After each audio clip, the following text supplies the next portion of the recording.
New Year, everyone. Welcome to Career Tip Tuesday. I am your host, Sherry Sims, founder of Black Career Women's Network. And then we have the amazing Makita Matthews, who's our Chief Network Officer. So we are here for Career Tip Tuesday, and we want to talk about trusting your intuition. That's what today's conversation is all about, is trusting your intuition. And I'm gonna let Makita kick this off because when we talked about Makita, what we're gonna talk about today? She was like, "Oh," and I said, "Trusting your intuition." She's like, "Oh yes," and we're all over that. Then I went into a whole story before we go into that, chat with us. Let us know where you're from. Let us know your name. Let us know, are you in our community? Are you not in our community? You want to join in our community? I know for myself, like Sherry said, I'm Makita Matthews, the Chief Network Officer. I am here in Atlanta, Georgia. So if you're in Atlanta, let me know so we can connect. And Sherry, she is in Cincinnati. Yep, I am in Cincinnati. All right, so let's kick it off with trusting your intuition. And so I know you and I talked about this briefly, prior to our call. And I think that trusting your intuition is something you grow into. Do you agree? Absolutely. I do. I think it takes, unfortunately, most of us, a couple of times of us not trusting our intuition to realize our intuition is right. It is something that God gives us to help us, for us to help us guide ourselves. So it does take a while. Yes, I know for me, honestly, still working on it. Still working on it. But I think I started getting a little bit more confident in those sort of things probably about 3 years ago. Okay. Yeah. And I think when you think about it, I know for me, after learning a few life lessons, I started to trust my gut more in my late 20s more, to really trust that, right? And the thing about trusting your intuition, it could be on all levels of your life. I know that we talk a lot on here about everything in terms of your professional development and growth. But if we think about it completely, we definitely are trusting our intuition on all aspects of our lives. That's right. Well, hello everyone, and welcome to Career Tip Tuesday. Happy New Year. This is our first one since we started 2024. Hope you all had a great holiday. Hope you all had a wonderful, wonderful New Year's. Y'all, get out, relax, party, did everything that you deserved. I'm Makita Matthews. I am the Chief Network Officer for the Black Career Women's Network. And we have our fearless leader. There she is, over here. Sherry Sims. Absolutely. And we're so glad to be here to talk about Career Tip Tuesday. So I guess we're going to back it up just a little bit since we didn't have an opportunity to share what today's topic is going to be. So today's topic is going to be, drum roll, please, trust your intuition. Yes. So we want to know about when did it start to kick in for you that you started to trust your gut? That we're just talking. I asked her a question before everybody was able to tune in about, how old was she when she started to really start to pay attention and trust her gut in making decisions, right? I know that we always talk about all things with professional development and growth, on our channel, but we do know when it comes to trusting your intuition, it could be all types of life things that help with that. So we want to know, well, what are some of the things that or what age were you? Monique said 36. 36. She said she was, or is it 36? 36. We still talking about weather. We in denial. She said, okay, 36 degrees where she is. Well, lucky you, Monique. Let's put this up here. She said, that's cold. That's cold for Pensacola, though. Yeah, that's cold for Pensacola, but for here in Ohio to be 36, I'm like, that would take that any day of the week right now. Minus, take minus the 6, and we got 3 degrees. Yeah. So for sure. Yeah. All right. Warm. So for me, Still definitely a work in process for different aspects and areas of my life. But as it relates to, I, I would say on average in general, probably about 3 years ago, maybe uh, 29 or so. But I remember very early on in my career, my first job out of college, I started -8 in Minnesota. God bless you. Um, I remember starting my first job out of college, and I remember week 2, I told myself, "This is not for me. I don't like this work. I don't like these people. I don't like the environment. I don't like what I'm doing. I don't like any of this." But besides my better judgment of leaving and just really there was fear underneath my decision to stay. Just being a young Black woman who had a lot of responsibilities, Mhm. financial responsibilities outside of work, and some family stuff going on. I was afraid to just move, and really, um, we all know our worth. We all have skills. We all have talents, and not really thinking about I could find something really quickly. And I just graduated. You know, we're hot commodities at this point. So I stayed, and to my detriment, my mental health deteriorated, my emotional health deteriorated. Um, I wasn't building relationships very well. And so that one decision to stay in a job that was not for me, and I knew it, 2 weeks was detrimental. It was extremely detrimental. So after that very traumatic experience, I told myself, never am I doing this again, especially in my career. Because we spend so much time at work. We do. We spend so much time with people that we work with. And it costs us far too much to stay in an environment that is not healthy for us. Yeah. So when you get that sort of gut feeling, your intuition telling you, this is not the place, don't try. I would not try to figure out why.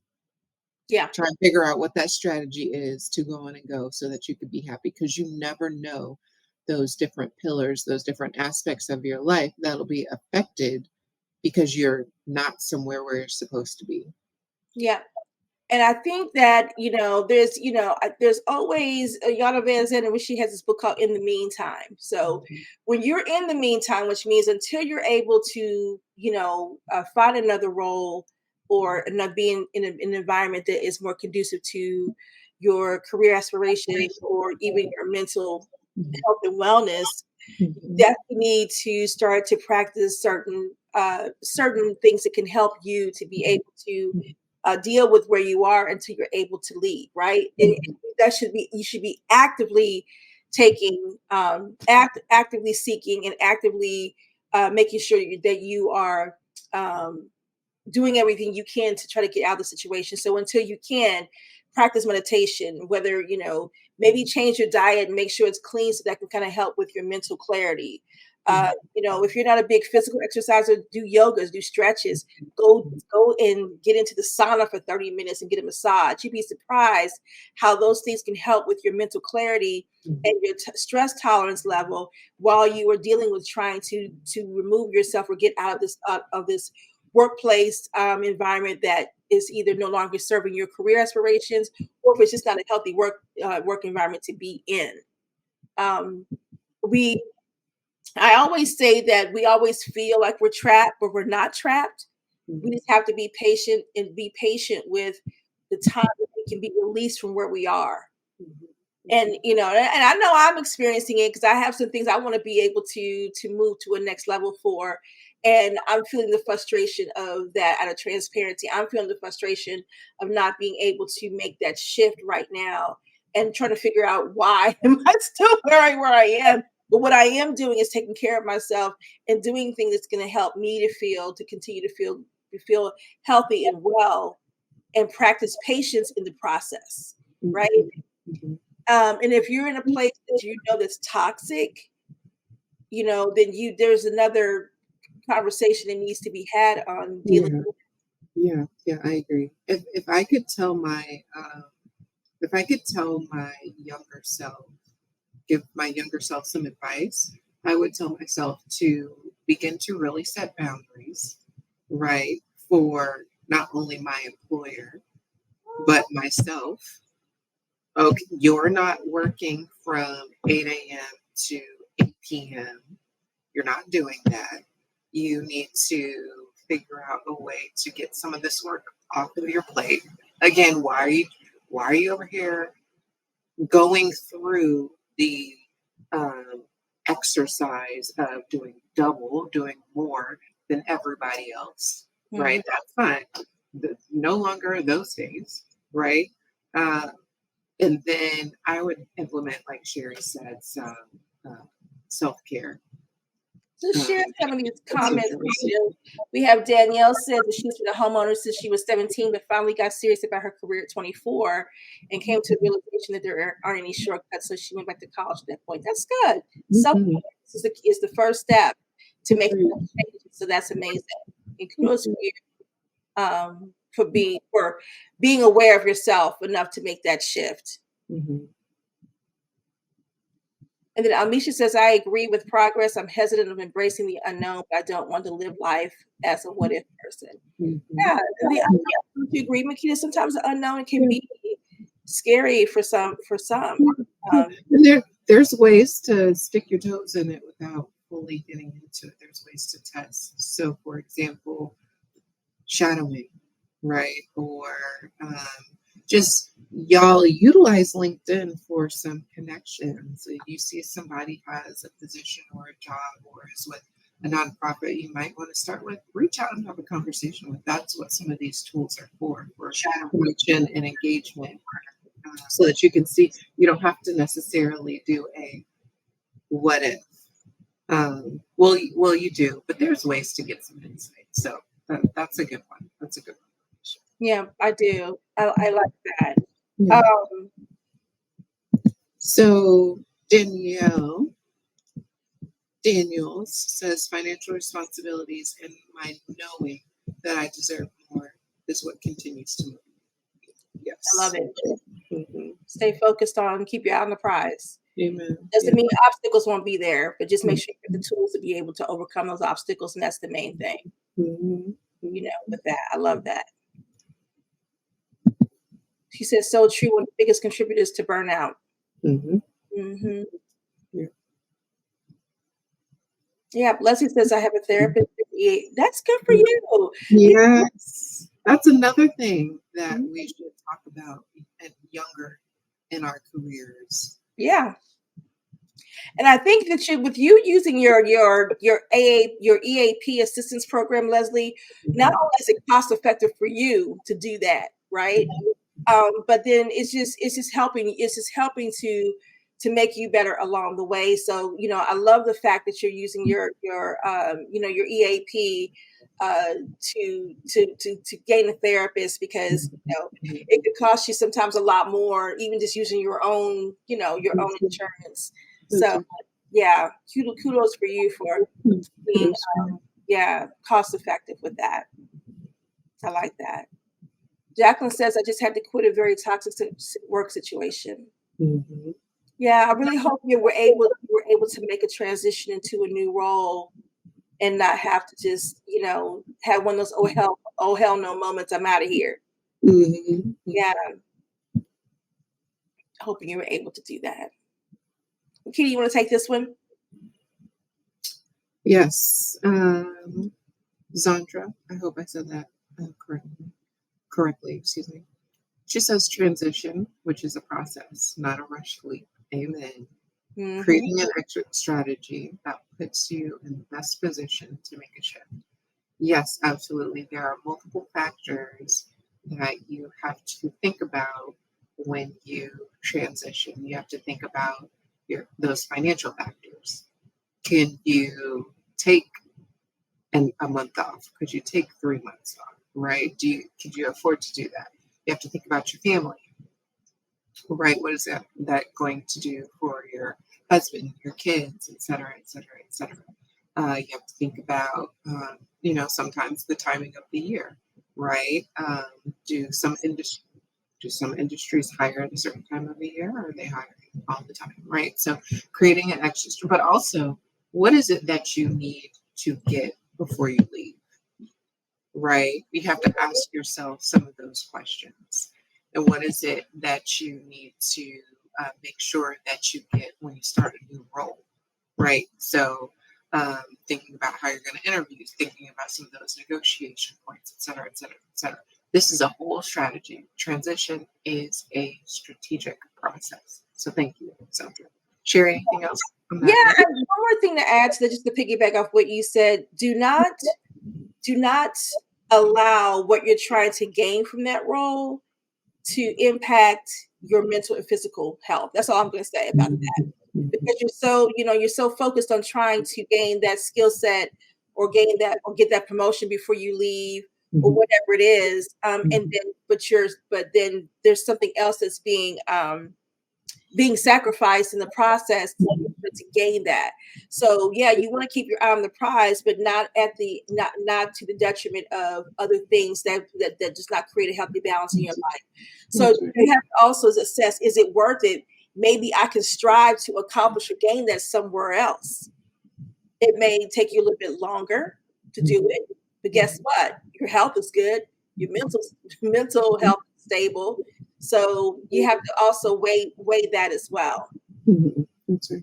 That's right. Yeah, because if your health is not good, your mental stability is not good, you can't make the money to pay the bills because you got to Mhm. work on that. You can't function, period. How Yeah, can you function? yeah. So Danielle says, interesting point, being unhappy is a completely normal emotion, as well as being unsatisfied. Yes. And sometimes you can be okay with your current role and still seek more. Absolutely. Yes, love that, and she's absolutely right. It's okay. Sometimes you can still, I mean, you can seek more. It's okay. It is okay to not have to beat yourself up about that. And again, having an exit strategy, having a vision for where you want to go and how you're going to get there. Be patient with the timing because it is all in God's timing, whether you choose to believe that or not. And just doing what you can in the process to keep yourself healthy and whole and well. Mhm, mhm. Great, great. Thank you, Danielle. Now, Amber says, can you talk about the balance between strategic planning and taking action for career advancement? Right now, I'm in a place where I feel like I should just do it, but don't. But no, excuse me, that goal planning may be needed. Oh, sounds like you need to make sure you're going to be on our webinar we have tomorrow night, which is about crafting your blueprint, which is career planning 101. So Mhm. that's be good for you to come on. That's going to be tomorrow night at 7 o'clock here. We're Yeah. actually going to be live in our community. Mhm. So if you're part of our community, download our app or the web version to be a part of it there. If you're a member, if not, we'll be live here from LinkedIn. But that might be good for you to join that, Amber, because that will give you some insight on how you need to plan. Yeah, yeah, yeah. And but to quickly answer your question, strategic planning and taking action for career advancement, um, they really should be going hand in hand, right? So taking action should be a part of the strategic planning because you have to take the right action for career advancement. You can't take, the wrong step or the wrong action and find yourself in a worse off place, or you're at level 5 and then you get back down to level 4. You're going in the wrong direction. And so you know you do have to plan out what you can say yes to and what you have to say no to in order to get yourself in a good and better position and to advance. I mean, that's just that's just the work that you're gonna have to do. Yeah, this is work you need to do. Consider three things, right? First thing is be clear about exactly what it is that you want to do Mhm, or where you want to go. mhm, All right. And then look at, do you have the resources and the support to make it happen where you are? And if you're not, mhm, then you need to expand your network to find out where that is. Mhm. And then the second, why do I have balloons? That was I weird. don't know. That was interesting, My though. birthday was like a month ago. Okay. That was weird. Okay. And then the third thing is once you are clear, and then once you recognize where specifically, if you have the resources in the support where you are, if you're not, Mhm. then Mhm. writing out what that's going to look like and what it's going to take. So that's part Mhm. of the plan. So it's like doing your job, but then you need to be checking off some boxes and some other things Yeah. Yeah. to kind of help you with Yeah. that. And give yourself a time frame, but then Okay. be realistic about if there's any obstacles that you may face in the Mhm. process. Mhm. So that's I just kind agree. of like a general overview for now. Yeah, I think I would love to know, um, more details. And again, like Cher said, let's hop on that webinar tomorrow. But what do you mean by taking action? Do you mean just going somewhere just to go somewhere because you need to leave, or um, because, or do you mean something else? Because your words, career advancement takes strategic planning. So what I'm hearing is, for example, say that say I don't know what your role is currently, Amber, but say that you're like, you know what, I want to become a director in Mhm. 12 months, right? Mhm. Mhm. Then now you need to look at what is the plan? What's that strategic Mhm. plan that's going to help you get there? And what do you need? What Mhm. resources and support do you need to Mhm. get there, right? So if you Mhm. want to be a director in 12 months, then is it do you need a mentor? Do you need to take some leadership, courses Mhm. or training? Um, do you need a mentor? Do you need a sponsor that can help speak, about you when you're not in the room? What do you need, right? Mhm. So that's Mhm. because I always say, because we have a course called Leadership Boss Moves, I always say you have to do the work before you get into a leadership role. Because if you don't do the work to become a leader before you get there, you may not stay in that role. Mhm. So you got to assess where you are and what you need, Mhm. and do the work before So to take action means, you know, what steps do I need to take in terms of positioning myself Mhm. for this role? Mhm. And prepare and positioning, should I say, would be the things I would think about. Mhm. Um, Mhm. and then leadership is a whole nother level of understanding of knowing who you are too. So that's another level of discovery. And I'm just using this as under the assumption you may not be a leader. You might already be, but Mhm. I'm just kind of throwing some things out there. Mhm. Yeah, yeah, yeah. So stick with us, continue to communicate with us, and join the webinar so we can talk about this. Yeah, I would say Mhm. absolutely jump Yeah. on. And then if you Mhm. really want, to feel free to schedule some time for a Mhm. call if you want to Mhm. kind of work through what that may look like. Mhm. Mhm. Leslie says, I actually have a master's in management. I have never had any workplace challenges. It's definitely in my environment as I work in government. Okay, okay. And I like when I hear that we do have Black females who have not had any workplace challenges, because what it does is it gives women who do have them some hope. I mean, HOPE. right. You know what I'm saying? So I love to hear when women say, and it don't sometimes I think as sisters we don't get on here and don't want to say, well, I haven't had any challenges or I haven't had any problems. It's been okay for me. And don't be ashamed to share that, because these the women who are struggling or have had challenges, they need to know that. They need to know that it's been okay for you, because there could be something that you can share with them that could be they can go back and apply that possibly make things easier for 'em. Or maybe you just have a healthy workplace that you don't have those issues because the character of the people that are in your space are just not, displaying ugly behaviors. Right, right, right, right. Yeah. So thanks for sharing. Gloria says, can you share what was toxic?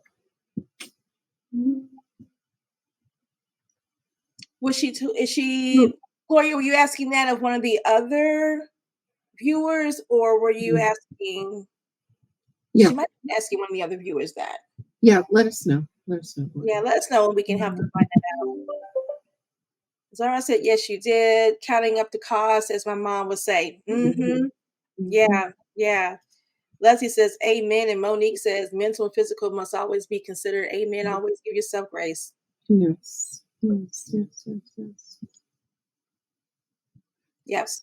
Zandra says, yes, working in higher education where they pay for your education I knew I could not leave without taking the opportunity to obtain a free degree, completed my MPA in May.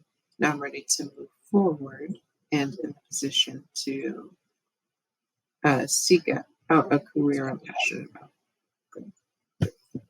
Yeah, This is and higher education is taking a little bit of a beating right now. mm, With what's going on with mm, just, with the Harvard, former Harvard president, and then we mm, have the one employee who from Lincoln mm, University mm, who committed suicide from the workplace bullying. So higher education is taking a little beating right now in terms mm, of, you know, um, shedding light on what some people are experiencing in that mm, space. yeah. So, um, but thank you for sharing that. So we have a LinkedIn user that says, I lost a job recently and immediately I and my husband suddenly became ill. After quitting, I and my husband had planned to move out the country to pursue a new us. To cut short, the cost of insurance is killing us and we're heavily indebted. Good thing I was able to register a business company, Nixon's Clean Solutions, Bend, Oregon, and positive change. And energy is beginning to erupt. Bless the Most High. Um, I think we got cut off a little bit after that. Did we get cut off from that? We I probably think have. so. We Yeah. probably did. But kudos to you for pivoting, right? Mhm. For And pivoting, creating the business, yeah. creating a business. So, hoping all that goes well for you. And check out some of your local, entrepreneur accelerators, Yeah. and um, The SBA. yeah, get your business Right. certified as a minority business so you can get some of those contracts. And Yes. yeah, network with some of your local connections in terms of entrepreneurship for support. Yeah. So Jessica says, what tips do you have preparing and positioning yourself for leadership? It's a great question. Yeah, Jessica, I think it's a great question. Yeah. I always say start with self-assessing Mhm, mhm. yourself. Yes. Um, Yes. we have a great professionals insights tool that we use to start with that. But you Mhm, need to start with understanding your professional self first, mhm, and mhm, then understand the different level. Then you need to start understanding the different levels of leadership, mhm, identifying what your leadership style is at the mhm, level you'll be coming in at. mhm, um, Knowing your communication style, what are you tolerating? What's your values? It's a mhm, lot of things that you need to consider mhm. Yep. preparing yourself for a leadership role. Because I every agree. level is the higher up you go, the more complicated and complex it becomes. I agree. I agree. And look around at your board of directors, right?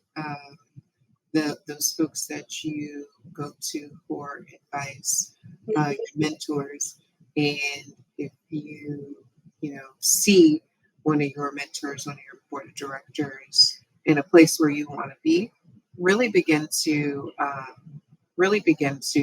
lean in and get their advice. If any sort of coaching is needed, required, or whatever, ask, right? But BCWN has services for that as well. But really look at and lean into your mentors and any sort of coaches for help, especially if this is your first leadership position that you're looking at. Because Absolutely. you'll need to, like Sherry said, you'll need to know yourself. You'll need to know your communication style, your strengths, how to amplify those strengths and minimize your weaknesses. Yeah. In our professional development tool, we have you take 7 assessments. I know you're probably like, "That's a lot," but what it does is that it really comprises of 7 different components of not only your professional work style or work style personality, but also what your leadership style is. It kind of helps you to hone in and understand more of that. So that gives you clarity. Mhm. And then you can start working on understanding the dynamics of leadership and what all that entails. Right, right, That's what you should start first. So right, right. more than welcome to join our network and take that Mhm. professional insights tool. Also look at the current leadership in whatever organization that Yeah, you're in. Um, do you see similarities? Do you see consistencies? Um, what do you see? What do you see in them? Do you like them? that's Right? true. Oh, yeah. Pull from those things that you like about your leadership style because you're going to have your own set of core values that's going to drive you when it comes to the type of leader that you are. Because you have a leadership style, you just probably aren't aware of what that is just yet. So again, that whole core of that's another thing too. Pull from things that you like about other leaders, but then and you can kind of mesh them with your own style. Yeah. I think that's probably one of the smartest things you can do for that. Amber says right now it's a contract job. Okay, and her passion is advancement for women in African descent. What's next for you is gaining work experience in the African continent and taking a jump. That's a risk, what you're talking about. So thanks for your advice. Okay, good. We'll see you tomorrow then at the webinar. Mm-hmm. All right. Makita, I know you've been hanging on. Yes, I do have to run. All right. Sandra, you're right. Yeah. Yeah. Higher education is getting a beating and being exposed at the same time. Tiffany says being exposed for sure. Absolutely. I definitely agree. Tiffany says there's many online leader development assessments available to help increase your self-awareness. Absolutely. It's a lot of them. Mm-hmm. All right. Well, I think we're going to go ahead and wrap it up for the day because I know Makita has to go. And we want to be able to strengths finders via character strengths and the PBA assessments. Those are all part of the BCWN's professional insights tool, Tiffany. So if she decides to take that, we definitely will be able to work with her on that. We use all of those that are comprised within our in our insights. All right. Thank you, everyone. Yes, this has been great for our first one for the year. I know it took us a while. I know Makita's going to drop off, but if you all want to get connected with us, please, here's our website, bcwnetwork.com. We would love for you to get connected and join our network. You can also join via our mobile app. I don't have my mobile phone in front of me to show you our app, but you can download it from the App Store or from Google Play to get connected. We have resources available. We have a library of videos. We have a podcast. We have a marketplace. That's our event calendar. Everything that you would need to really help you with your professional development and growth, personal growth as well. That we have that available as a member of BCWN. So just download it and get connected. All right. Any last words before we wrap up, Makita, for the day? No. Just go out there and be great. Continue to be great. All right. Yes, I'm with her. Go out there and be great. Keep your head up. Speak up. You have a voice. Use it. Okay. All right. Until then, 2 weeks from now, we'll see you again. Have an amazing rest of your work week, and we'll talk to you soon. Bye, everyone.